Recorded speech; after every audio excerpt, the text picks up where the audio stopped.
of National Guard troops are deployed. That's very clear to see, too. And the area around the courthouse is very, very tightly secured. Police are on alert in many other cities ahead of this verdict. You know, Gail, I know you watched this as closely as I did, this whole trial. Many Americans tuning in, as this was the first time a trial in Minnesota like this had been televised. And the most important evidence in this trial was that video with former Officer Chauvin with his knee on George Floyd's neck for about 9.5 minutes. And of course, you heard it too. The prosecution said, believe your eyes. Trust your gut on this one, while the defense tried to distract and say there were other causes for George Floyd's death. I wonder, Gail, as you talk to people, what's their sense about how much this verdict means to people, about what the jury decides? I mean, it's monumental, isn't it? You know, it's interesting, Nora. We actually went to the George Floyd Park today and spent a lot of time with the people there. They were chanting, they were praying, they were saying his name. Somebody said to me, this is God's will, whatever happens. God's hand is all in this, and we have to trust that God will do the right thing. You know, I think many people are encouraged that the verdict came so quickly. You know, you can read a lot of things into that, but the bottom line is that there are 12 people. It's sort of like 12 wild cards, and only they know at this moment what that verdict is. So while people are trying not to be too excited, I can tell you people are very optimistic at this moment. Jamie Yuccas, who has been covering this trial since day one, is here. Nora, I think she probably knows a little bit more than you and I do, because we've all been covering this very, very closely. But Jamie Yuccas, this is your hometown. How did you receive word? What were you told? I actually have a couple of friends who work for the Hennepin County government. And so what we were told is that they would get notified when a verdict came in, because they wanted all employees out of the government buildings, out of the courthouse, and they want employees to go home. So I got notified by some friends who work at the courthouse saying, we've gotten a verdict, we've been told to go home, the verdict is in. And that was around 2 o'clock local time, 3 o'clock Eastern. So that happened relatively quickly. They thought it would take about an hour. It seems that that's the case, since they're saying we could now have this verdict read within the next 25 minutes or so. So that's how I received word today about it. You know, there's all sorts of speculation too that when the verdict comes back this quickly, that is probably a good sign for the prosecution. But I was talking to a police officer friend of mine just before I came. They said not so quickly, because you have to be able to prove intent. But that's not necessarily the case. Isn't it unintentional murder is one of the charges here. Well, so the interesting thing about this is the prosecution's burden of proof is actually pretty low in terms of the standards of the charges, because they don't have to say that Derek Chauvin strictly, his knee caused George Floyd's death, just that it was a contributing factor to George Floyd's death. So the defense brought up all of these number of issues, including carbon monoxide poisoning, heart disease, underlying health conditions, drug use. The prosecution can say, yeah, all those were a factor, but it was his knee on the neck was a contributing factor as well, and you must find him guilty of murder. Yeah, and they also said that even if it had been a healthy man with no underlying conditions, no drug issues, no carbon monoxide poisoning, that even a healthy man or a healthy person would have been taken down by this. Nora? All right, Gail King and Jamie Yuccas there. He was hearing in my ear that the jury is in the room now. We are moments away from the verdict. Of course, law enforcement across this nation in major cities on high alert. National Guard in several major cities also on alert. Want to bring in Jeff Pegues because he's also there in Minneapolis. And Jeff addressed that, the security concern, the local law enforcement, the National Guard, that has all come in to help. Yeah, they're ready for the potential of unrest. Obviously, that's not something that people here want to see, given what happened last year. And there's been a lot of talk about the preparations underway. You have about 3,000 members of the National Guard here, some of them right up there at the Hennepin County Government Center. This is where the courtroom is on the 18th floor. And if you look right over here, you can see the members of the National Guard there and this fencing around this structure. And it's been up for a while, the fencing. But what you're seeing is more of that fencing across this city as they prepare for this verdict. And just in the last few minutes, we've had a lot of people show up here in the center of this grassy knoll area, if you will, many of them chanting Black Lives Matter. There's a large media presence here, as you might imagine, because what we're all waiting for is this verdict here. It reminds me in some ways, and this is sort of dating me here, but the OJ verdict and how people gathered to hear what the verdict was going to be. And so there's that same feeling of anticipation here as people gather in the center of this grassy area waiting to see what happens with this verdict. And also around the city, you have the security preparations. We've been told by the FBI that they have surged resources into this city and into the region, preparing for whatever may come. Nora. Jeff, you mentioned O.J. Simpson. He was acquitted in 4 hours. This jury taking about 10 hours to deliberate, no questions to the judge. But I have to ask you, Jeff, because it was Memorial Day last year that George Floyd was killed. That's at issue in this trial. You were there for all the protests, for the violence. What's the biggest concern? Well, Nora, the biggest concern is that you will see vandals sort of hijacking whatever peaceful protest might come after this verdict. That's what I think law enforcement is most concerned about. That's why they have this operation underway to surge resources into this area. They call it Operation Safety Net. There are peaceful protesters, activists in this area who've been complaining about law enforcement tactics, saying that their real goal is to suppress the peaceful protest. But we'll have to see how it goes. We'll have to see what the verdict is. Obviously, right now, no one except for the people who are in that room making this decision knows what it will be. And so we're standing by for that, as is law enforcement. We just got off the phone with law enforcement officials, at least one of them here, a source who has provided some updates on the situation here. No arrests, though, thus far by federal officials, at least that's what we're told, because there was some concern that agitators would be coming in from outside to stir things up here in Minneapolis. Nora. All right, Jeff Pegues, thank you. Going to send it back to Gail in Minneapolis. Gail. Okay, Nora and Jeff, like Jeff, I too remember the O.J. Simpson trial when the verdict came in less than 5 hours. And I remember everybody's jaw dropped because they had so much evidence to go through, but they quickly went in and they made a decision. I think this is two very different cases. This case does not appear to be as complicated. Let's bring in CBS News legal analyst Ricky Kleeman. And I know, Ricky, we cannot jump the gun here because, as Jeff and everyone has pointed out, nobody knows the verdict yet, but the 12 jurors that are about to enter the room. But generally speaking, what does a verdict mean coming back this quickly? Well, I'm the person who anchored the O.J. Simpson case those years ago up on the scaffold in Los Angeles. And there could be no doubt at the time when the 4 hours had passed how that verdict was going to come in, because although it was 9 months of testimony, the case was riddled with doubt and had the brilliance of that closing argument by Johnny Cochran. The complete opposite is here. This is a case that has overwhelming evidence of guilt by virtue of the video alone, just that. And that is then bolstered by all of the other videos, all of the expert witnesses as to cause of death and excessive force, including the chief of police for these jurors who felt that the force was excessive, who felt that the force was unnecessary. I, too, join you and say it is not a... Yes. Go ahead. Go ahead. Finish your thought. No, Sorry. I say I, too, join you in the sense of not wanting to predict a verdict. But remember, there was a lot of prediction here amongst many experts that there was a possibility of a hung jury on any of the counts because the defense was searching for doubt, the prosecution was searching for proof beyond a reasonable doubt. But there is no partial verdict here. There is a verdict on all 3 counts.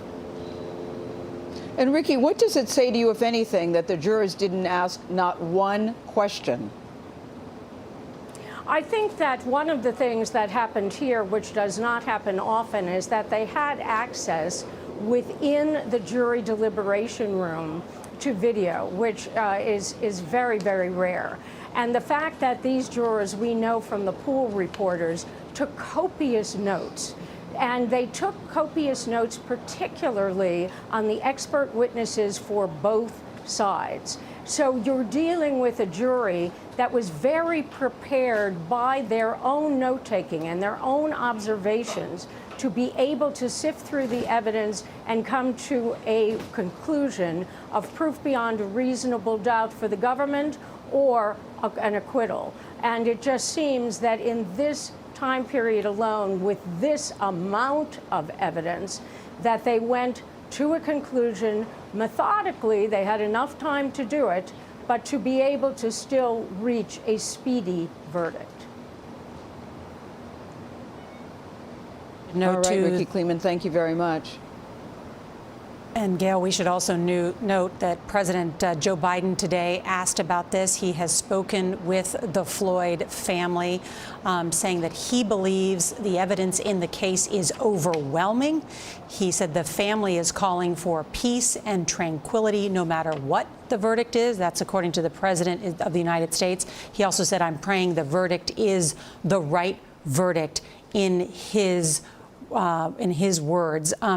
Ricky, I want to break down the specific charges that the prosecution has against the former police officer. The first count of second-degree murder, that covers conveys up to 40 years in prison. What is the standard that the prosecution had to meet and that the jury must agree on in order to hold him guilty on that first count? The theory of the prosecution is that this is an unintentional murder. Rather, they are prosecuting on a theory of what we call felony murder. Usually we see that there's a kidnapping or a bank robbery or a sexual assault, and those are the predicate felonies. And if you've done that crime and someone dies and it was foreseeable, that becomes felony murder. In Minnesota and in a couple of other states, though it is rare indeed, the predicate felony for felony murder here is felony assault in the third degree. So it's not to say that Derek Chauvin got up that day or went to that encounter that day and intended to kill. It's to say that he didn't intend to kill, but what he did intend to do was this felonious assault, which is the question of excessive use of force. If he intended that, then that is enough for murder in the second degree. Right. It's a technical point, but a very important one. Ricky, stand by. I want to bring in CBS News legal contributor Alexis Hogue, who joins us. She's a civil rights attorney and also at Columbia Law School. And Alexis, first, your impressions. We're also anxiously awaiting to hear what this jury of 12 peers from Hennepin County decides in this case. Your sense about the quickness with which they decided. Yes, thank you, Nora, and good afternoon. I am anxious. I am probably dating myself here, but I remember awaiting the verdict in the Rodney King beating case. And what was really markedly different about that trial and that jury is that case was actually moved to a neighboring county that was far less racially diverse than Los Angeles County, where the crime occurred. And in this instance, we have an extremely diverse jury. In fact, it's more racially diverse than Hennepin County. I am hopeful that given the relatively short amount of time that the jurors deliberated, that we will see a conviction. I also want to remind our viewers that Derek Chauvin and his counsel were prepared to plead guilty to the middle charge, which is third-degree murder. And this was shortly after George Floyd's killing. And you know, as a former defense attorney, public defender, you generally plead guilty when the evidence is strongly not in your favor. And so I think even Eric Nelson, Derek Chauvin then knew that the weight of the evidence was strongly against him. And I carry that with me as we await the verdict this afternoon. All right, we are minutes away from hearing the verdict. in the Derek Chauvin case for the murder of George Floyd on Memorial Day of last year. We are expecting that at any moment now, and of course we'll go right into the courtroom. Alexis, I want to ask you another question, and it was a point that Jamie Yuccas made last night on the evening news, and that's the discretion with which the judge has when it comes to sentencing. We will not hear the sentencing likely tonight, but we've heard up to 40 years if guilty on the first count, up to 25 years on the second count, up to 10 on the third count. But in fact, he may face far less time, correct? Even if found guilty. That's correct, Nora. Judges have great discretion, both at the state and at the federal level. So the maximum amount of time Chauvin can receive for the top charge with his second-degree unintentional murder is 40 years. For the middle charge, it's 25 years. And for second-degree manslaughter, it would be 10 years. What the judge will be considering is any aggravating and then also mitigating circumstances. So an aggravating circumstance under Minnesota law could be that the crime occurred in front of a minor. And we already know that we had multiple minors testifying as witnesses, a 9-year-old, 2 17-year-olds. And that can weigh heavily on the jury's consideration to recommend an aggravating circumstance. And it's something the judge can consider. Mitigating circumstances for former officer Chauvin have to do with the fact that he does not have a criminal record. We know about multiple instances of misconduct, but that was when he was within the police department and there were no criminal findings there. And so he's someone who has a lot of mitigating circumstances in his favor, and we know of at least one aggravating circumstances, which are the minor age of the witnesses of George Floyd's death. Alexis Hogue, you break it all down so brilliantly. Sometimes difficult to understand this, but you make it easy to understand. Thank you so much. And want to bring back in Gail. And Gail, I'm thinking of, something that we've talked about in years past that I think makes this case so different. Not only the body cam video from the police officers, but all those witnesses, as the prosecutor Jerry Blackwell described it, that bouquet of humanity. All that video we heard, how you can't listen to that and not be so disturbed for the 10 minutes that those witnesses kept screaming at the officers to get off of his neck, to get off George Floyd's neck. Nora, it's so interesting that you too would pick up on that phrase, bouquet of humanity, because when he said it, it just gave me, the hairs on the back of my neck stood up, because I thought it was such a beautiful and brilliant way to describe the bystanders, who were sometimes characterized as an angry crowd. Number one, I looked at that tape over and over, and depending on your point of view, it was either 6 people at one point or 11 or 13. I never saw any more than 13. 3 of them were high school students, including a 9-year-old girl. One was a mixed martial artist. And what I didn't see, and what many people did not see, was an angry, hostile crowd. What they saw was a very concerned and very fearful crowd. And I thought that Jerry Blackwell was very interesting in his closing yesterday when he came and said it was respect for the badge, that the people in the crowd didn't do more to prevent the death of George Floyd. Darnella Frazier, who took that video, has said that it has actually kept her up at night. I mean, so I think anybody who saw that, listen, I felt traumatized. I said this morning on CBS This Morning, Nora, I couldn't sleep last night. I couldn't eat last night. My stomach has been in knots because I was so worried about the outcome of this trial. However it goes, it's just a very emotional and dare I say, triggering situation when you look at that video. To see that video over and over and over again yesterday. So to your point, I think a lot of people were traumatized looking at the video, but in particular the jurors who probably saw it more than any of us throughout this trial. And that's why we want to bring Jamie back in at this time, because Jamie, you were one of the few people that actually got to see the jurors face to face. You were in the courtroom. And I remember you reporting that they were taking copious notes and they were really paying attention.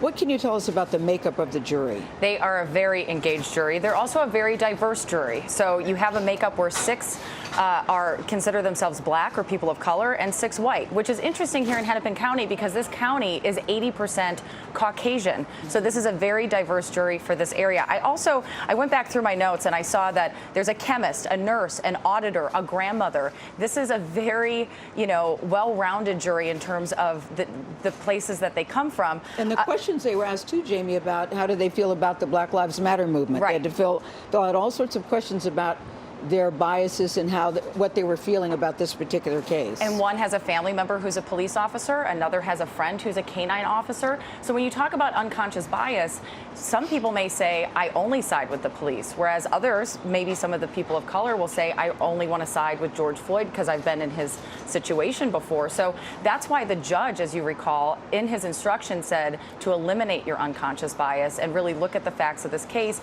and go back to your notes and see how you felt about certain things during the case. And I thought that was extraordinary too, Jamie, from the judge to even mention unconscious and implicit bias. And he said, we all have it, but that should not guide you. He said, don't let your prejudice, your passion, your sympathy, or your public opinion influence your decision, but be aware that we all have unconscious and implicit bias, and maybe it's good to talk it out among other people that don't agree with you, that don't look like you. I thought that was extraordinary for a judge to even bring that up. Did you? Oh, absolutely. I think a lot of people were shocked that he actually talked about that in jury instruction. Which is the last thing they heard before they go to deliberate. Absolutely. One of the other notes I just wanted to point out to you, there were a number of jurors in their questionnaires who had not seen the entire video. So as we're talking about how triggering and traumatizing these videos, seeing them over and over and over again, there are several jurors who on their questionnaires to the court said they had either never seen the bystander video or had only seen certain parts of it. So that's why— Now that surprises me. Right. I could see you might not have seen the whole video, but it surprises me that there are some people who had never seen the video at all. Yep, that's how they answered the questionnaire. So we'll see how that plays out. I have to imagine if you had never seen it and then you see it over and over and over again, you may have a different reaction than some of us who have seen the clips over and over and maybe became a little desensitized. So it'll be interesting to see how that works into their decision making. Yeah. What are we looking at?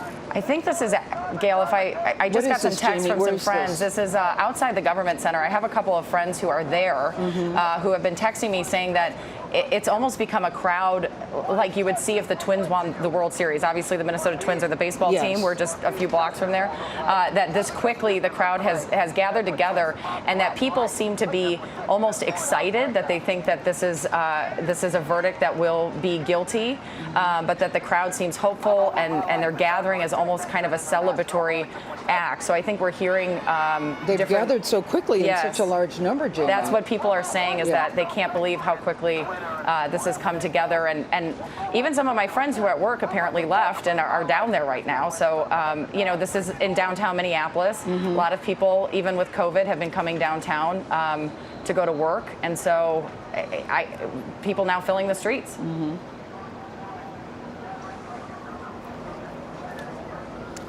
All right, Gail and Jamie, thank you. We want to bring in Ibram Kendi. He's a CBS News contributor and lead anti-racist scholar. And Ibram, thank you so much for being with us. And I think about this past year, and George Floyd's death really launched a social justice movement, protests across this country. What does a guilty verdict mean for this nation? What about an acquittal? Well, I think a guilty verdict means that the millions of people who took to the streets and were outraged about George Floyd's death, and in many of those demonstrations, they, of course, believed what they saw, which is that George Floyd was murdered.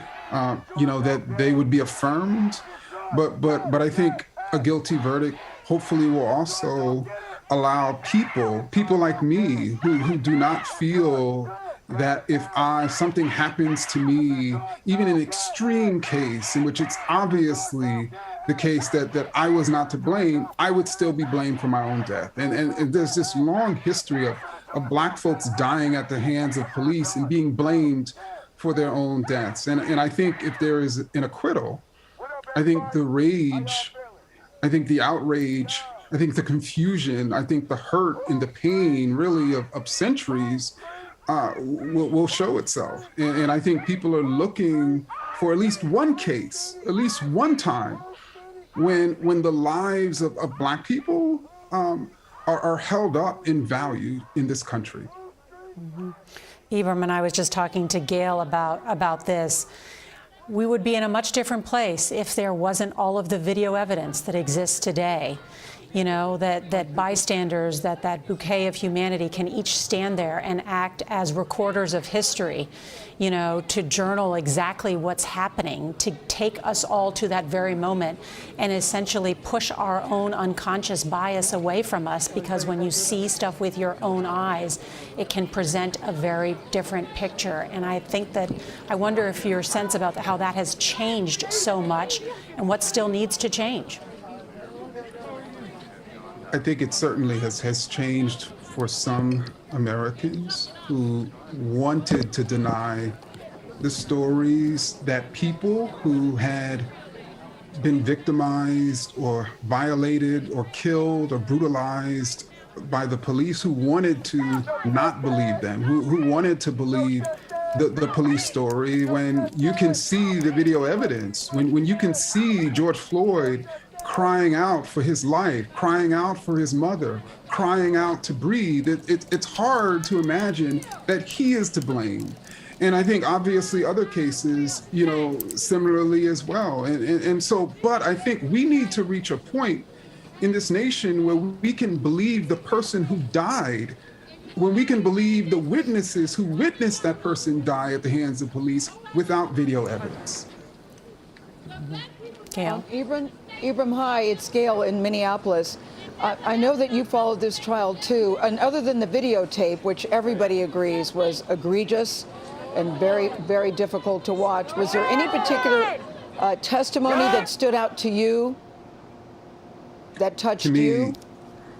Yeah, to me, the testimony that stood out. That's never a good sign. Sounds like, Nora, we lost Ibram. I can hear him. Go ahead, Ibram. Sure. Ibram, To me, can you hear me? Yes, I can hear you.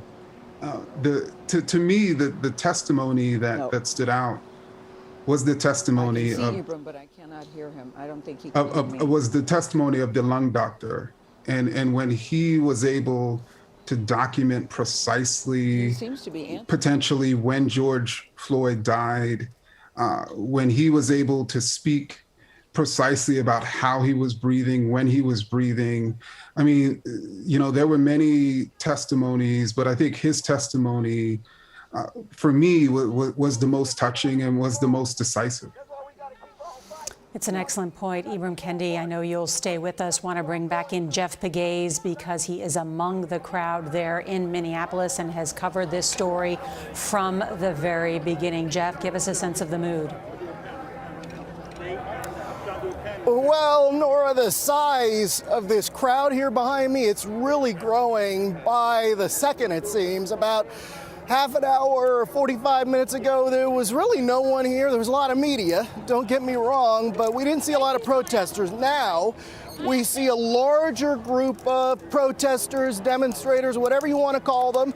Some of them chanting Black Lives Matter, others chanting, "This is what democracy looks like." And if this is what democracy looks like, well, then you also sell t-shirts. There's a guy who set up a table in about 2 seconds and whipped out his t-shirts, and he's handing out Black Lives Matter t-shirts. And then to my right here, there's another guy painting a portrait, and overlooking it all, you have this small contingent of members of the National Guard at the Hennepin County Government Center. That's where the courtroom is, and as I said earlier, you have the fencing here. So while there is this anticipation, there is also this concern about security. This has been peaceful.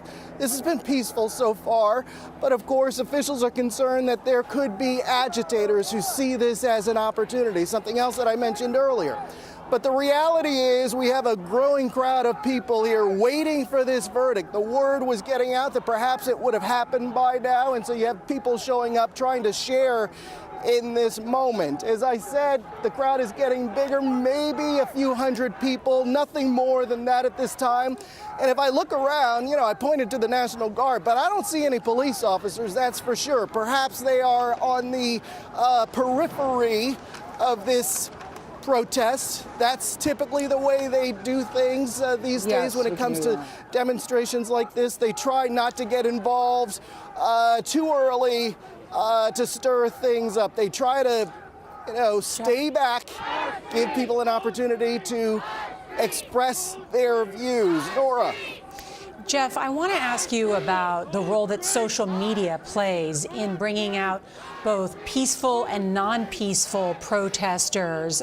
We have learned today that Facebook has actually called Minneapolis now a high-risk location, and they are identifying and removing calls to bring arms to Minneapolis. They also say they are removing material that, quote, praises, celebrates, or mocks George Floyd's death. So one social media company trying to weigh in there to prevent any potential unrest or violence. But this is what you cover, Jeff, and I wonder what you're hearing from law enforcement at this hour. Well, as you noted, this is a concern, misinformation, and we saw it with January 6th, the insurrection. We were live on the air, and you had people showing up, people being told to go to the Capitol, and it was social media that played a role in that incident as well. And so many of these social media companies have had to learn these tough lessons that you can't just allow people to express themselves in a way where they're spreading misinformation as a good, positive business model. So you have Facebook today, you're right, taking this step to say, if you are among that group of people who chooses to spread misinformation, we're going to try and shut you down as soon as possible. The problem for these social media companies is that it's hard to do.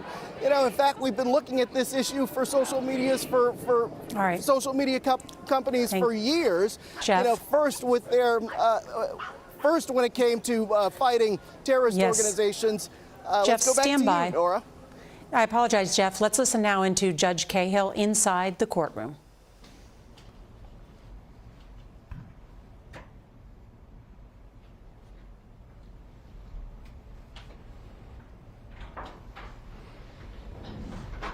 All rise for the jury.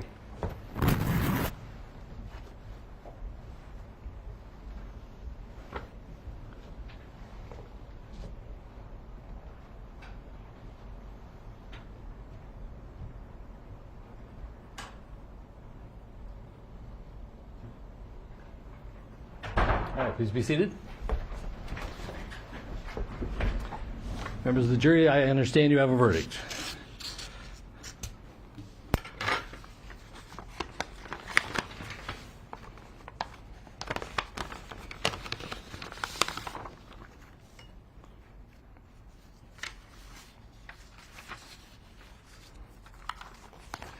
Members of the jury, I will now read the verdicts as they will appear in the permanent records of the 4th Judicial District.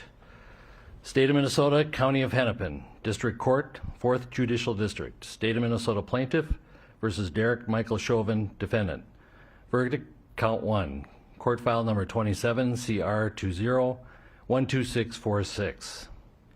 We, the jury, in the above entitled matter as to Count 1, unintentional second-degree murder while committing a felony, find the defendant guilty. This verdict agreed to this 20th day of April 2021 at 1:44 p.m.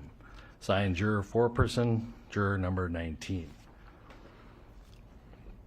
Same caption, verdict count 2. We, the jury, in the above entitled matter as to count 2, third-degree murder, perpetrating an eminently dangerous act, find the defendant guilty. This verdict agreed to this 20th day of April 2021 at 1:45 p.m. Signed by jury foreperson, juror number 19. Same caption, verdict count 3. We, the jury, in the above entitled matter as to count 3, second-degree manslaughter, culpable negligence, creating an unreasonable risk, find the defendant guilty. This verdict agreed to this 20th day of April 2021 at 1:45 p.m. Jury foreperson 019. Members of the jury, I'm now going to ask you individually if these are your true and correct verdicts. Please respond yes or no. Juror number 2, are these your true and correct verdicts? Yes. Juror number 9, are these your true and correct verdicts? Yes. Juror number 19, are these your true and correct verdicts? Yes. Juror number 27, are these your true and correct verdicts? Yes. Juror number 44, are these your true and correct verdicts? Yes. Juror number 52, are these your true and correct verdicts? Yes. Juror number 55, are these your true and correct verdicts? Yes. Juror number 79, are these your true and correct verdicts? Yes. Juror number 85, are these your true and correct verdicts? Yes. Juror number 89, are these your true and correct verdicts? Yes. Juror number 91, are these your true and correct verdicts? Yes. Juror number 92, are these your true and correct verdicts? Yes. Are these your verdicts, so say you one, so say you all? Yes. Yes. Members of the jury, I find that the verdicts as read reflect the will of the jury and will be filed accordingly. I have to thank you on behalf of the people of the state of Minnesota for not only jury service, but heavy-duty jury service. What I'm going to ask you to do now is to follow the deputy back into your usual room, and I will join you in a few minutes to answer questions and to advise you further. So, all rise for the jury.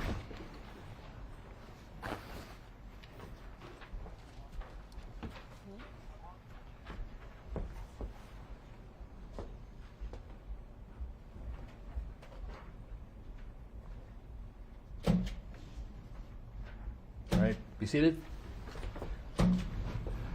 With the guilty verdicts returned, we're going to have Blakely, you may file a written argument as to Blakely factors within 1 week.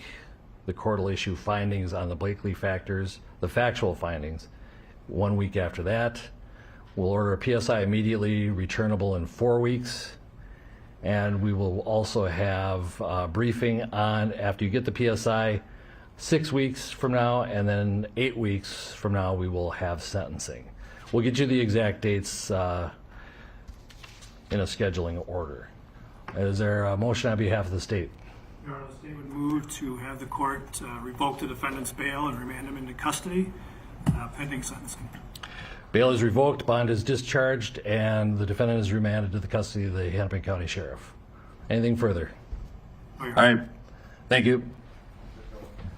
He could have. Guilty, guilty, guilty on all 3 counts, Gail. And Officer Chauvin is now headed to jail. We're adjourned. I know. I think, Nora, many people are surprised to know that he hasn't been in jail all this time, that now for the first time after sitting through the trial and being out, that he is now heading to jail tonight. But I have to tell you, when the verdict was read at 5:10 in our time, 5:05, 5:06, I mean, we started hearing horns honking. I think you felt jaws dropping. I think people thought maybe you'd get 1, but to get all 3, I think, is a very stunning thing. And to get a unanimous verdict too on all 3 charges, I think is absolutely stunning. Says something to the case that the prosecution put on and what the jurors believed. You know, when Jerry Blackwell said, "Believe what your eyes tell you, believe what you feel in your hearts," and apparently they did exactly that. I got a little emotional myself, Gail, because, you know, so many people were so worried that justice wouldn't come through. You know, that justice wouldn't come through, and that the resulting anger and fear would hit the streets. You know what I mean? And in many cities across America. I know exactly and what I you hope mean. that for many people that this is a sense that the justice system can work. And that, you know, the prosecution, you know, brought in some very powerful lawyers from across the country. They did a very good job trying to lay the case out, and the jury didn't even need to ask the judge a question. And I think the defense once again tried to make, as often happens in these cases, to tarnish and taint George Floyd, to make it sound like he was responsible for his own death. But what you could not deny is that videotape. It's very hard to say that he continued, Derek Chauvin still continued to leave his knee on George Floyd's neck, even after he had stopped breathing, after you could see that he had urinated, they were saying in the trial, that he clearly had no more life left in him. You literally saw on tape the life seep out of his body.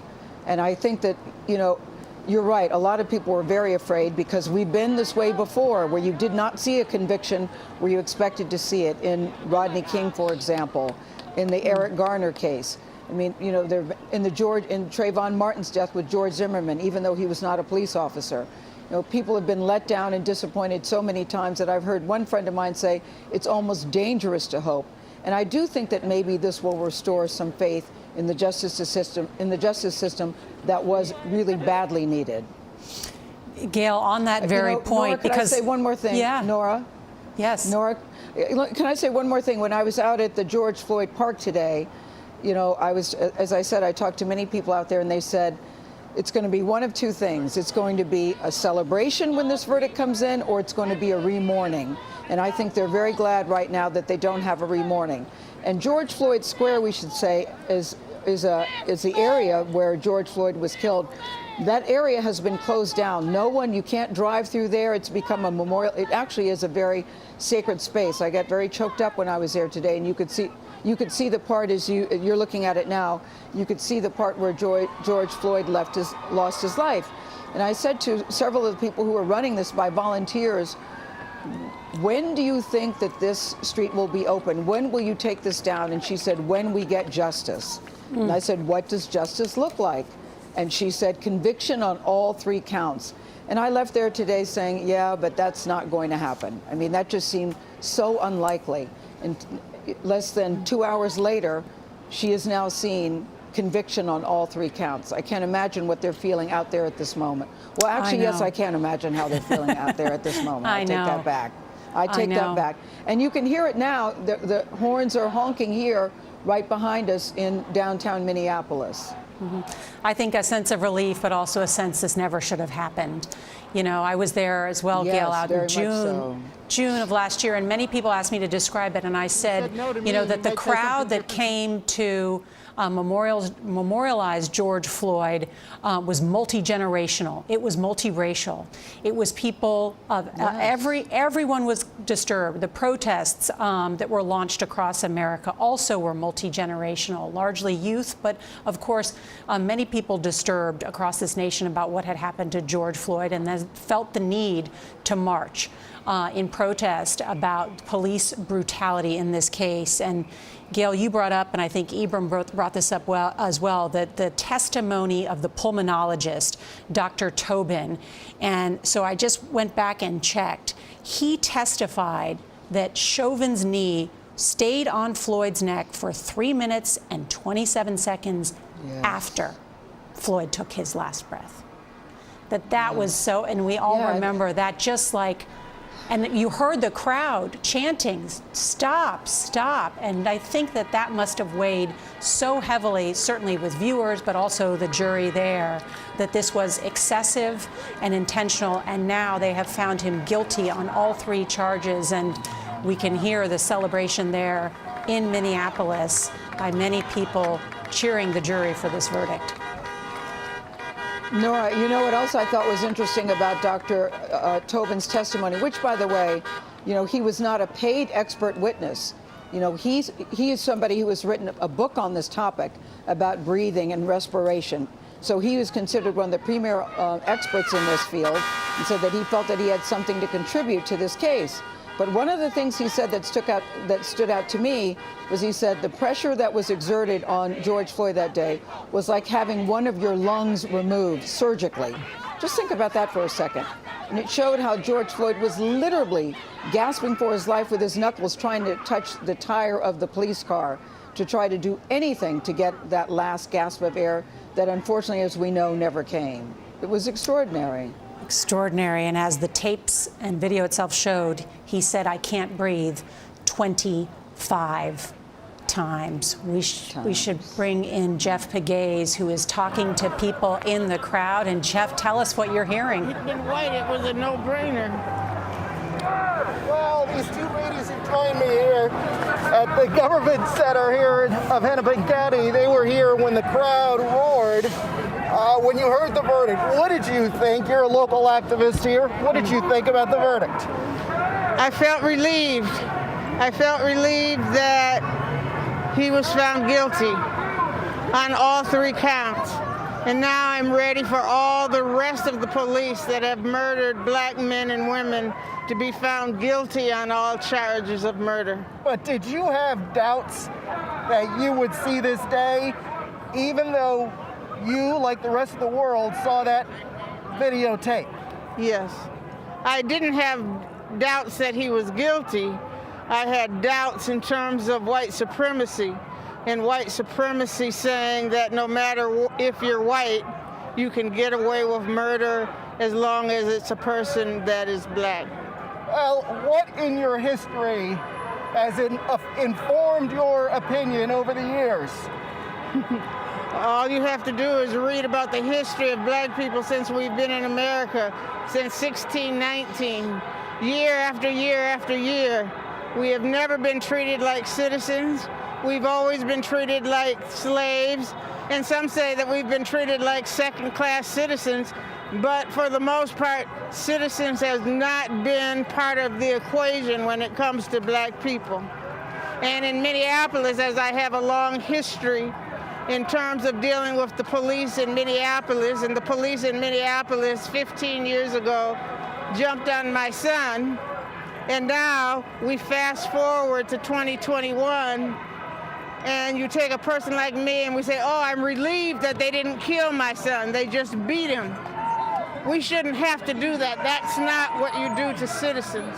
And so what we're looking for is taking it to the next level, and the next level in terms of getting our freedom. And what does freedom look like for black people? Freedom looks like our right to vote. Freedom looks like our right to assemble without being shot at. Thank you very much for your time. The crowd is taking to the streets here, and I wanted to ask you too. You were here to hear the verdict read aloud. You heard people here in this grassy knoll area outside the government center celebrating. Are you celebrating right now too? Well, I need to follow my black leaders, my black women leaders who say take a moment, celebrate this time, and then we got to get back in that fight. And as TT said, there's justice for everyone who's been murdered. So we need to take the celebration. It should have been obvious. We weren't sure. And the fight is just beginning. Well, thank you very much for your time. I'm sure you want to join the crowds that have now peacefully formed in the streets here. But there you have a sampling, just a sampling of the sentiment here after this verdict. Laura. Jeff Pegues with those powerful interviews. Jeff, thank you. And just want to read for people that apparently at George Floyd Square, the memorial where Floyd was killed, a woman nearly collapsed in tears hearing the verdict. And when she straightened up, she said, "We matter. We matter." That, according to the New York Times, reporting that the powerful reaction not only in Minneapolis but across the country. As we show you these pictures there in Minneapolis, that sense of relief that was described, and yet a sense that there is still a lot more justice that needs to take place. And as we continue to watch these,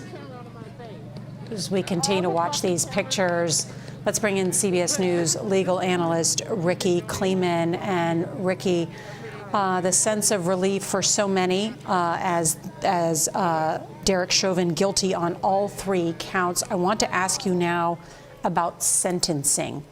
When does the judge decide how long Chauvin will spend in jail? Well, as the judge said from the bench, he is going to send out a scheduling order because there are preliminary steps. And first, they have to deal with the issue of what they call a Blakely hearing, which is going to be done first on paper, which will be about aggravating and mitigating factors. Each side will present their side on paper. Then the probation department does a pre-sentence investigation. They will file a report. The lawyers on each side will be able to accept or object to items in that report. And finally, the sentencing will occur in approximately 8 weeks, according to the judge. All right, Ricky Kleeman, thank you. Gail? I spoke as one of the people. Thank you very much, Nora. Let's bring in racial justice expert and former president of the NAACP Minneapolis chapter, Nakima Levy-Armstrong.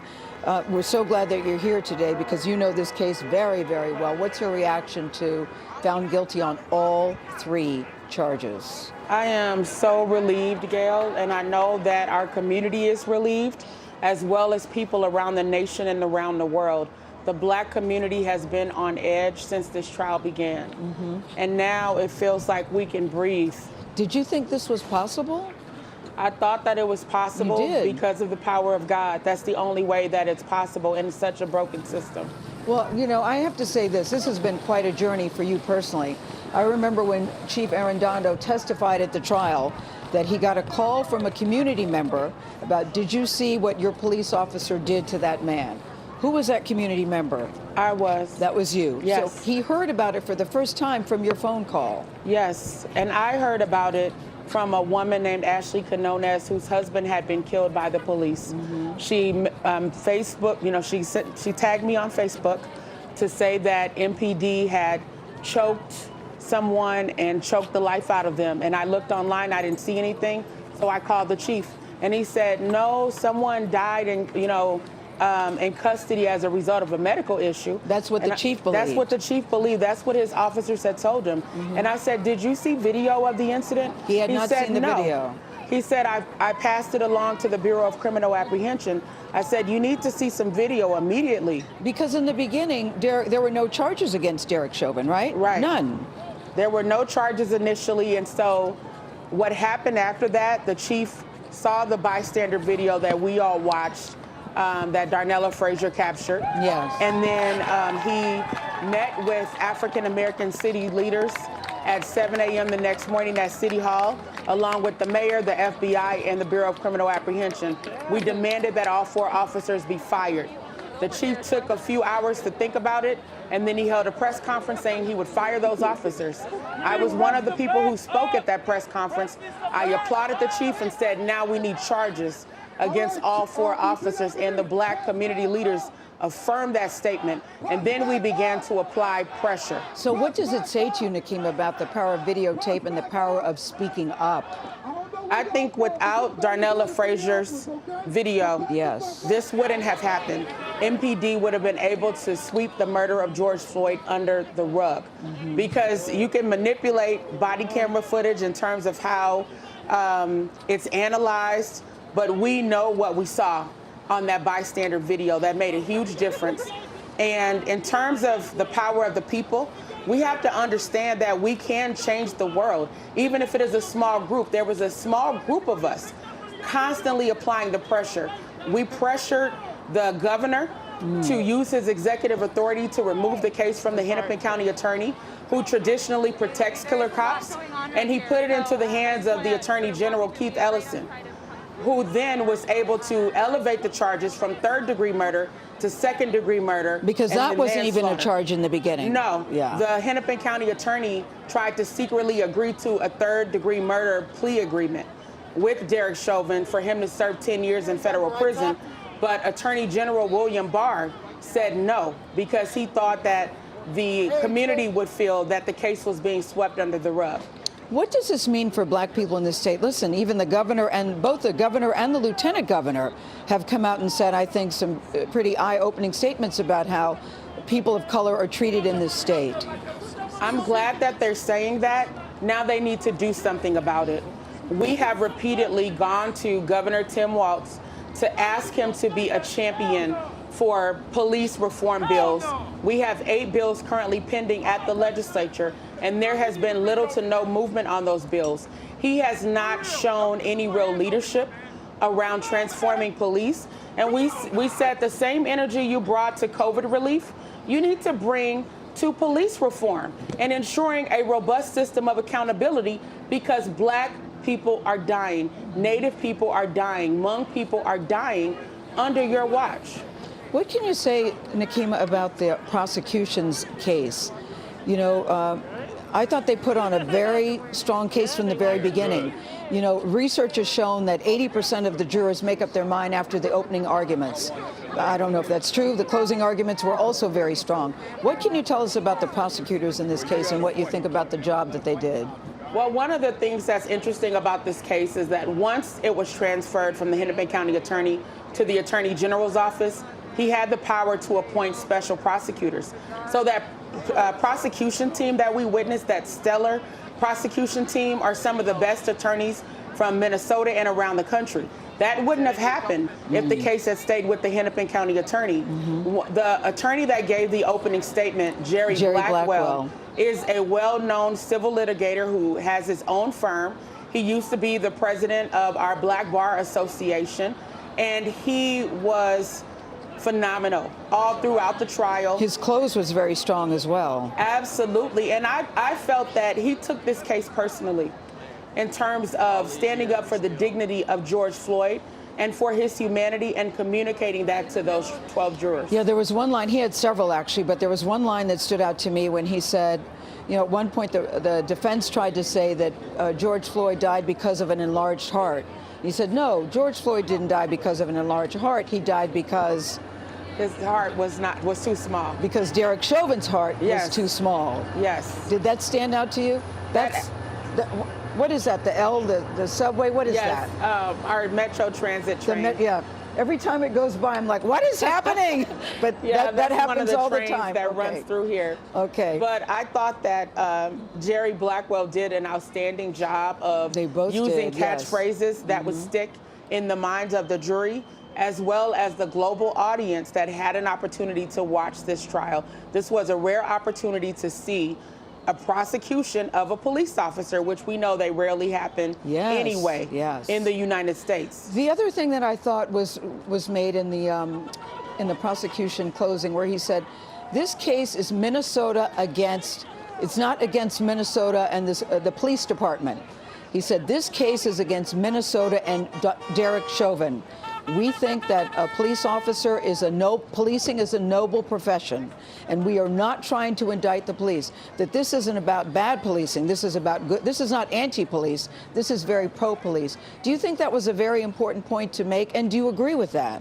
I don't think it was a factual point. You don't? But I think it was strategic on his part. What was not factual? The fact that policing in Minnesota and across America was not on trial. It was very much so on trial.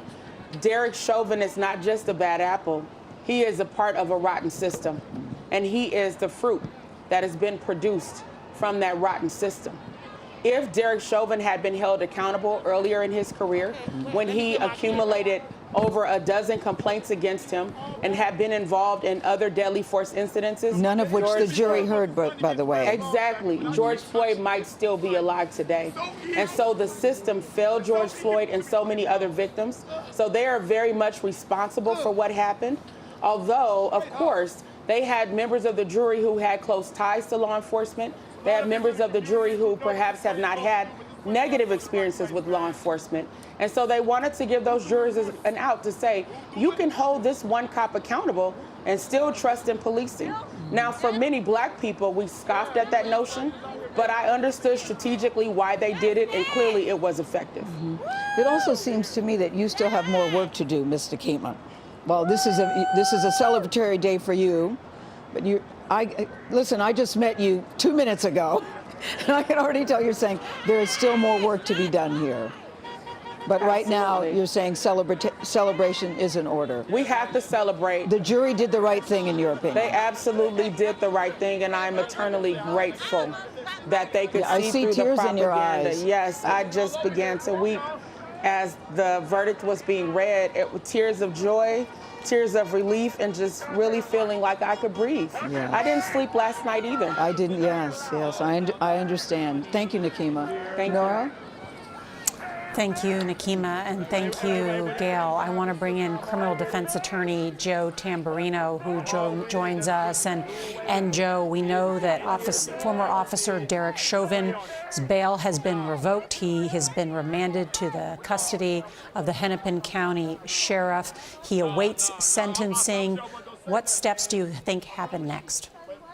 Hi, good evening. What's going to happen next is that the judge will make a decision as to whether or not aggravating factors exist in this case. I'm sure he's going to find that they do. And if he does make that decision, then he could go from what's called the guideline sentence up to the statutory maximum. And we'll know that at the time of sentencing in a couple of months. And what is that statutory maximum that Derek Chauvin now faces? Well, on count one, the judge can go from 12 and a half years under the guidelines up to 40 years. On count two, he could go to 25 years. And on count three, he can go to 10 years. However, since this case involves one victim, Mr. Floyd, all of those sentences would run concurrently, which means if the judge gave Mr. Chauvin 40 years, that would be the sentence. I thought I read somewhere also that because he has not been convicted of a prior felony, that some of that time might be reduced. In Minnesota, the time is reduced by a third. That's it.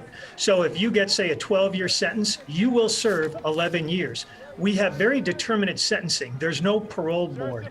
So you couldn't get a 40-year sentence and appear in front of a parole board in a few years and say, look, I've been doing all this. Can you cut my time down? So if he gets 30 years, he will be out in 20 years. It's a very easy system to operate.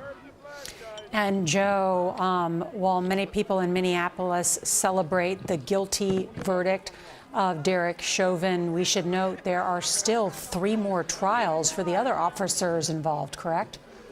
That's correct. And we should also note that this is the second time in literally just 2 years that a Minneapolis police officer has been convicted of a murder charge. The Hennepin County Attorney's Office convicted Mohammed Noor in April of 2019 of third-degree murder. And now the Attorney General's Office has convicted Mr. Chauvin of second-degree unintentional murder and third-degree murder. And you are correct. In just a few months, we will have another trial involving the other 3 officers. That will be a joint trial. Mm-hmm. And we just heard Nakima Armstrong, who is the NAACP chapter there, the president there in Minneapolis, talking about that this is a systemic problem in policing there. What reforms have been made and which ones still need to be made? Well, the reforms that have been made are very small. They've been at the legislature, and they've been basically on a use of force level. Basically, what the legislature has done is taken away certain affirmative defenses when an officer is trying to use force, such as with chokeholds. The reforms that would be coming after this would basically be about understanding people's backgrounds, race, how to approach people in the community, how not to do pretextual stops, but also just proper training across the board. Because many times we're in situations where proper training was not done, and we have some very cataclysmic consequences. Mm-hmm. What do you expect happens next in terms of Chauvin's defense? Will they move forward and try to suggest a mistrial? They might, but they'll have no chance at that. Their next step will be an appeal. I'm sure that what the judge will do is find aggravating factors, and there are basically 2 in this case. One is particular cruelty, and second is that the crime was committed in front of the presence of juveniles, kids, and we know that because of the witnesses that have testified. So if the judge sentences Mr. Chauvin to, say, 30 years, after that sentence, the defense will appeal. The appellate process usually takes about 12 to 18 months, and during that time, the other officers will go on trial in August. Joe Tamburino, defense attorney, thank you for your expertise. Sending it back now to Gail there in Minneapolis. Gail. All right, we have another, I think you said 16 days to wait for the sentencing. Thank you, Nora. Jeff Pegues is with an activist now that he met some years ago after the police killing of Michael Brown. That was in Ferguson, Missouri. Jeff? Yeah, Gil, this is J. Mull Green, and I think his perspective is important because I don't know if there's anyone under the age of 30 in this country who knows more about police-community relations than this young man who's now 25. He lives in Chicago, but now he travels the country discussing these issues. And you were just telling me a few minutes ago that, I don't know, you're surprised that he was found guilty on all these counts. Why are you surprised, given your experience learning about these issues, studying these issues, and being an activist when it comes to these issues? Well, this isn't something that we see on a day-to-day basis with these cases. The last time I seen people cheering like this, it was in Chicago. I was one of the organizers in the Laquan McDonald movement, and Jason Van Dyke was one of the first, or the first officer in Chicago. So Laquan McDonald shot 16 times on the streets of Chicago. Yeah. And it took about a year for the video of the shooting to come out.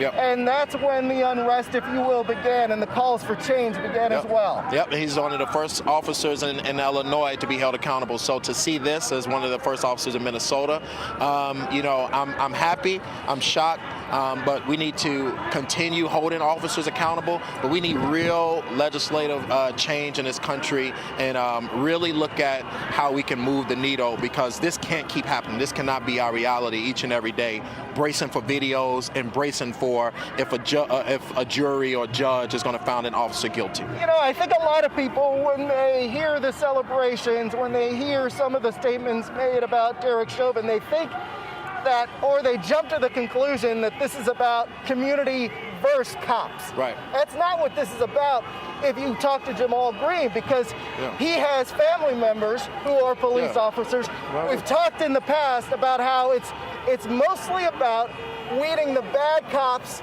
out of the system. Yeah, and that's a hard thing to do. So it has been so much that has happened over the years that this system is so corrupt that how do you even figure out where to start with that? We really got to step back and rethink public safety as a whole. Jamal Green, thank you. Good to see you again. Thank you. Good to see you. Gail, back to you. Nora, to you. Keith Ellison, he's delivering now a statement on the verdict. Let's now listen in to Minnesota's Attorney General. That long, hard, painstaking work has culminated today. I would not call today's verdict day. I would not call today's verdict justice, however, because justice implies true restoration. But it is accountability, which is the first step towards justice. And now the cause of justice is in your hands. And when I say your hands, I mean the hands of the people of the United States. George Floyd mattered. He was loved by his family and his friends. His death shocked the conscience of our community, our country, the whole world. He was loved by his family and friends. But that isn't why he mattered. He mattered because he was a human being. And there is no way we can turn away from that reality. The people who stopped and raised their voices on May 25th, 2020, were a bouquet of humanity, a phrase I stole from my friend Jerry Blackwell. A bouquet of humanity, old, young, men and women, black and white, a man from the neighborhood just walking to get a drink, a child going to buy a snack with her cousin, an off-duty firefighter on her way to a community garden, brave young women, teenagers, who press record on their cell phones. Why did they stop? They didn't know George Floyd. They didn't know he had a beautiful family. They didn't know he had been a great athlete. And they didn't know he was a proud father or that he had people in his life who loved him. They stopped and raised their voices, and they even challenged authority because they saw his humanity. They stopped and they raised their voices because they knew that what they were seeing was wrong. They didn't need to be medical professionals or experts in the use of force. They knew it was wrong, and they were right. These community members, this bouquet of humanity, did it again in this trial. They performed simple yet profound acts of courage. They told the truth, and they told the whole world the truth about what they saw. They were vindicated by the chief of police, by Minneapolis's longest serving police officer, and by many other police officers who stepped up and testified as to what they saw and to what they knew. What happened on that street was wrong. We owe it, and we owe our gratitude to fulfilling we owe them our gratitude for fulfilling their civic duty and for their courage in telling the truth. To countless people in Minnesota and across the United States who joined them in peacefully demanding justice for George Floyd, we say, all of us, thank you. In the coming days, more may seek to express themselves again through petition and demonstration. I urge everyone to honor the legacy of George Floyd by doing so calmly, legally, and peacefully. I urge everyone to continue the journey to transformation and justice. It's in your hands now. I also want to address the Floyd family, if I may. Over the last year, the family of George Floyd had to relive again and again the worst day of their lives when they lost their brother, their father, their friend. I'm profoundly grateful to them for giving us the time we needed to prosecute this case. They have shown the world what grace and class and courage really look like. Although a verdict alone cannot end their pain, I hope it's another step on the long path toward healing for them. There's no replacing your beloved Perry, or Floyd, as his friends called him, but he is the one who sparked a worldwide movement, and that's important.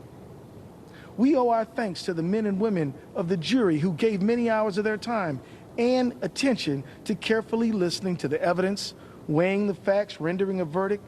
They are regular people from all walks of life, a lot like that bouquet of humanity on that corner on May 25th and in that courtroom. They answered the call, and they served in a landmark trial. They now deserve to return to their lives.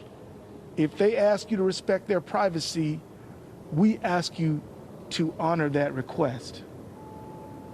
I want to acknowledge the remarkable team that helped us prosecute the case. We put everything we had into this prosecution. We presented the best case that we could, and the jury heard us, and we're grateful for that. We had the sole burden of proof in the case, and history shows that winning cases like these can be difficult. I'm proud of every hour, every minute, and every ounce of effort we put in this case, and let me tell you, we spent many hours working on this case, did we not?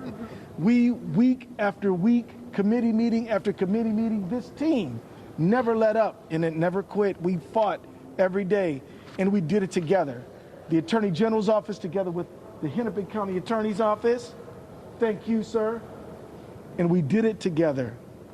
I'm deeply grateful to everyone who worked on the case. Most of these folks will tell you it's a bad idea to put together a team of all Michael Jordans. Nobody would want to pass the ball.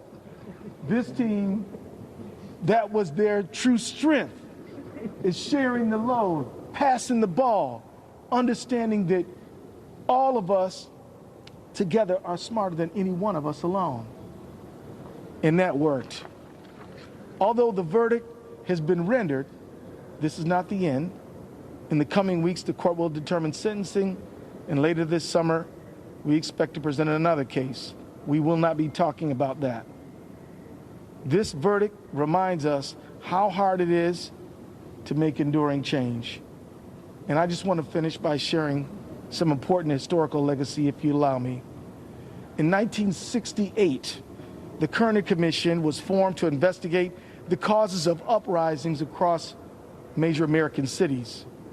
And a man named Dr. Kenneth Clark, a famous African-American psychologist who, along with his equally accomplished psychologist wife, Mamie, contributed to compelling research in the Brown versus Board of Education case.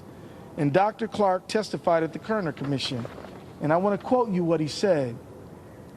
I read that report, the one in the 1919 riot in Chicago, and it was as if I were reading the report of investigating the committee of the Harlem riot in 1935, the report on investigating the Harlem riot in 1943, and the report of the McCone Commission on the Watts riot. I must say again in candor to you, the members of this commission, it's like a kind of an Alice in Wonderland with the same moving picture reshown over and over again, the same analysis, the same recommendation, and the same inaction. Those are the words of Dr. Clark in 1968. Here we are in 2021. Here we are in 2021, still addressing the same problem. Since Dr. Clark testified, we have seen Rodney King, Abner Louima, Oscar Grant, Eric Garner, Michael Brown, Freddie Gray, Sandra Bland, Philando Castile, Laquan McDonald, Stephon Clark, Atiana Jefferson, Anton Black, Breonna Taylor, and now Dante Wright and Adam Toledo. This has to end. We need true justice. That's not one case. That is a social transformation that says that nobody's beneath the law and no one is above it. This verdict reminds us that we must make enduring systemic societal change. More than a month ago, months before George Floyd was murdered, the Minnesota Public Safety Commissioner John Harrington and I released the recommendations of our working group on reducing deadly force encounters with law enforcement. What all of us in that working group, including law enforcement, wanted is for everyone to go home safe. Anytime someone doesn't, everyone's lives are changed forever. We need to use this verdict as an inflection point. What if we just prevented the problem instead of having to try these cases? We don't want any more community members dying at the hands of law enforcement and their families' lives ruined. We don't want any more law enforcement members having to face criminal charges and their families' lives ruined. We don't want any more communities torn apart. One way to prevent this is to get into a new relationship where we as a society re-examine the use of force and our old settled assumptions.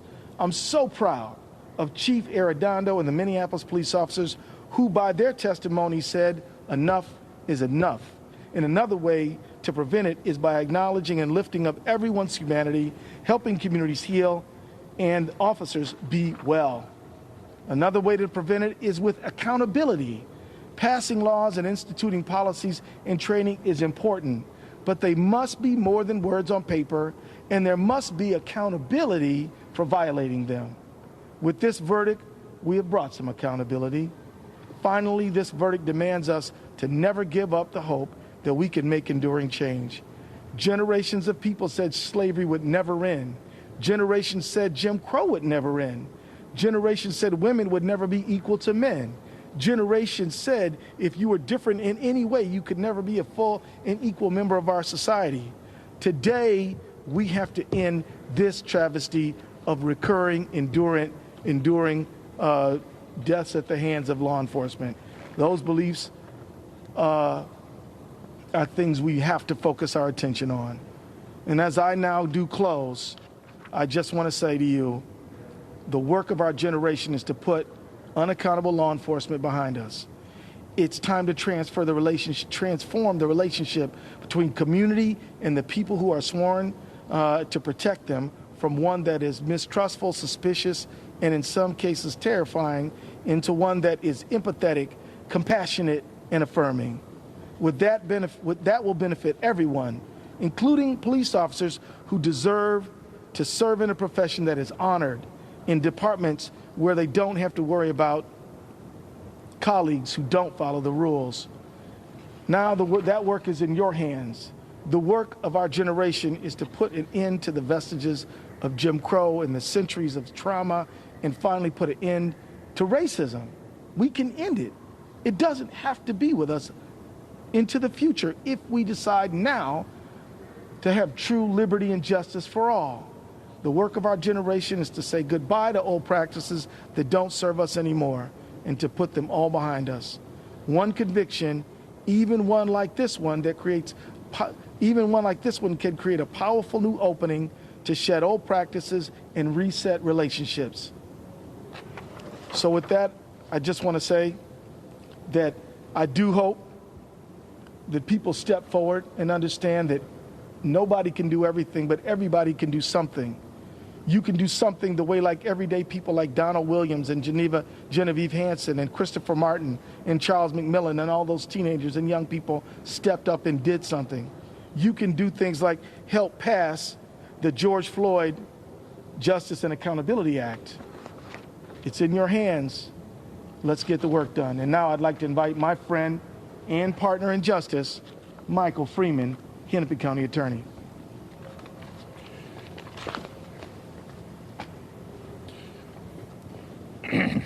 Thank you, Mr. Attorney General. That was Minnesota Attorney General Keith Ellison calling the guilty verdicts against Derek Chauvin true accountability. He also said this: nobody can do everything, but we can all do something. And now he's calling on all of us to do something. He said, it's never too late. that you can always bring enduring change. Never give up on that.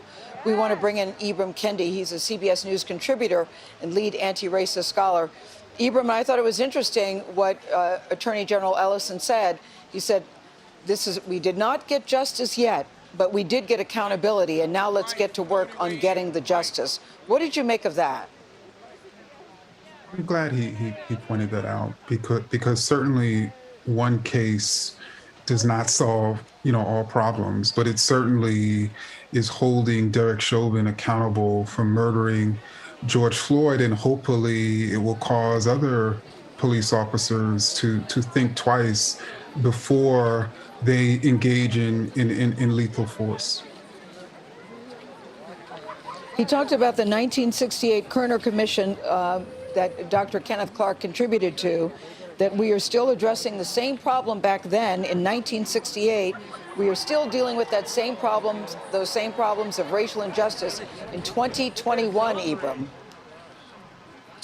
And I think that I was inspired certainly by Keith Ellison's message that despite how long racism has lived in this country, despite how long police brutality has harmed people in this country, we still, as a nation, can bring about its end. And we should be focused on bringing about its end, because so many families, even during the Chauvin trial, I saw one report that found that more than 3 people per day were killed at the hands of law enforcement during the Chauvin trial. So this is a huge problem, and we need major solutions to solve this huge problem.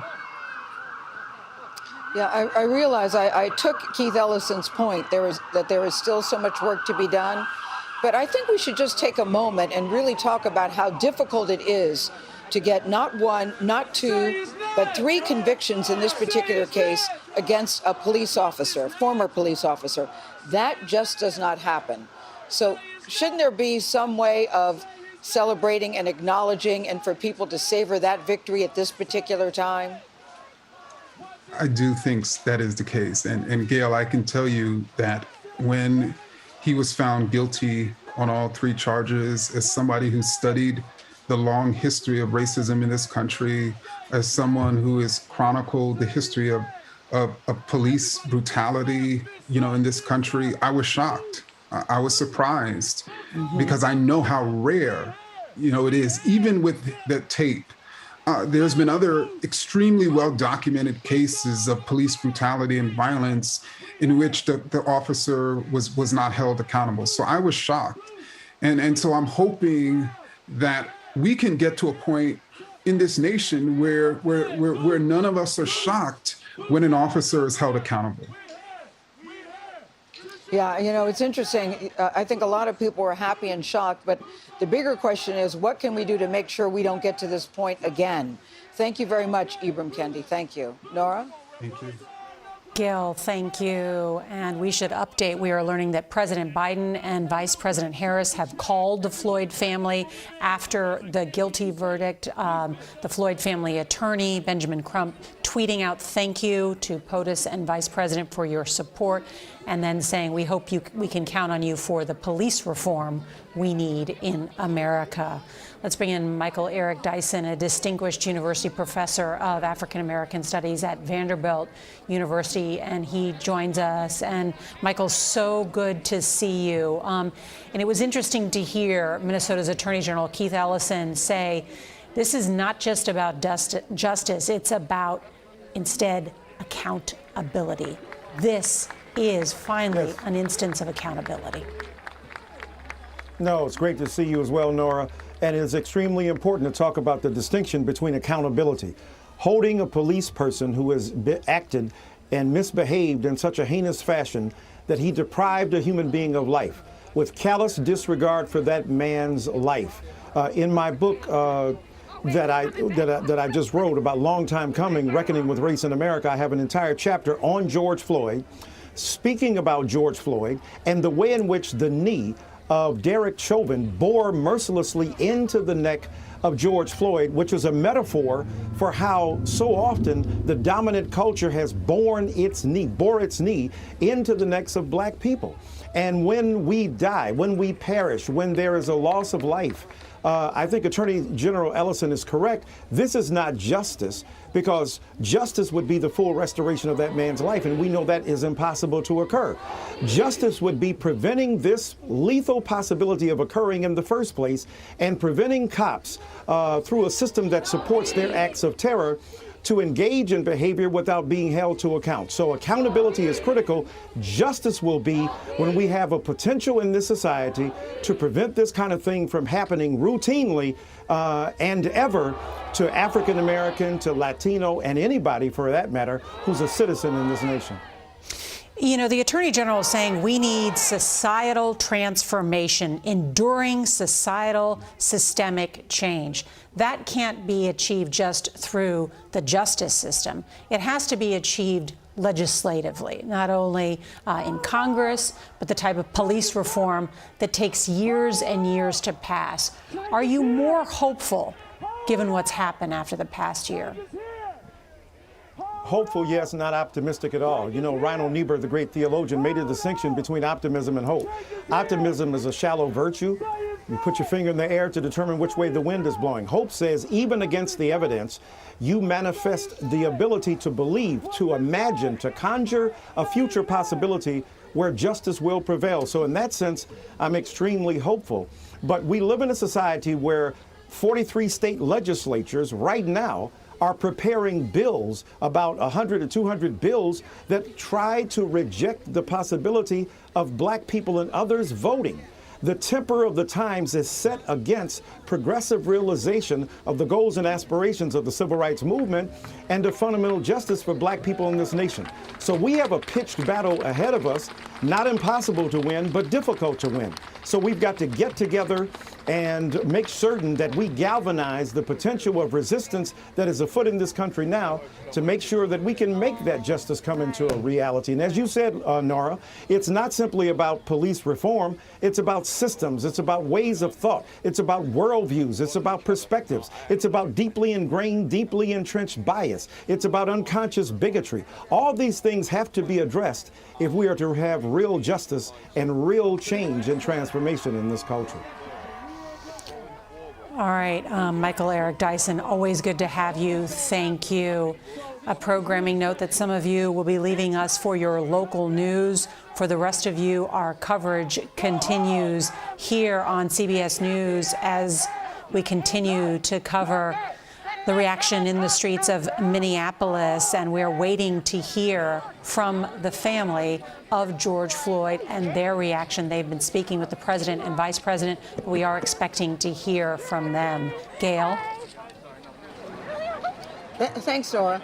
You know, right now we're waiting to hear from the family of George Floyd. We also want to hear from a juror, but I thought it was very interesting that the judge says, you know, if the jurors want their privacy, please give them that. And I said, Jamie, did the jurors say that they want privacy? Because everybody wants to know what happened in that jury room. I wanted to talk to you because you have been in contact with the pool reporter. We know that they've taken 10 hours, 4 last night to deliberate, 6 today. We don't know if they stopped for lunch, but let's say a total of 10.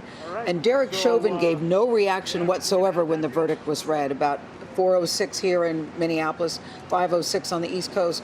What have you heard about the reaction from the jury when the verdict was read? So this is really interesting, right? This trial has been fascinating on so many levels. Because of COVID, there's only one print reporter and one broadcast reporter allowed in.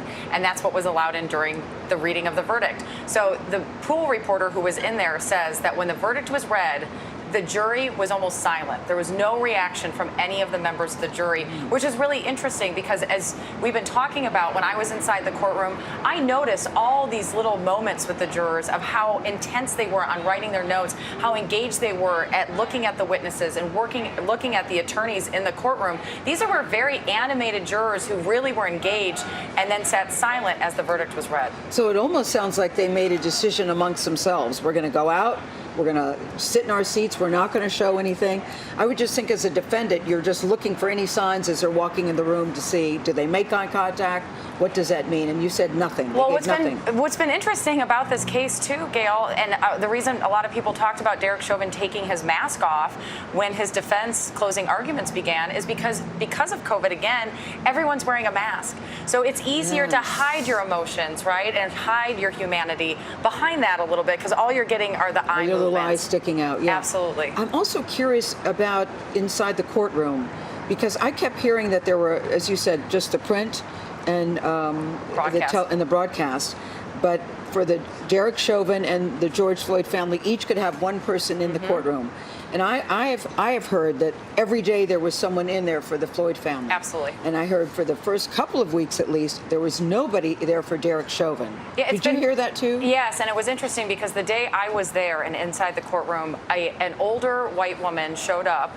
She would not give her name, and when we tried to speak to her, she would turn toward the wall. She did not want to be identified in any way, but she did sit in the family seat for Derek Chauvin. Now, we don't know if she was a family member, if she was a friend, she was just some type of supporter, but when you were in the courtroom, because of COVID protocols, again, you had George Floyd's family member, who was in there every day. As you said, there were multiple family members who came to support the prosecution.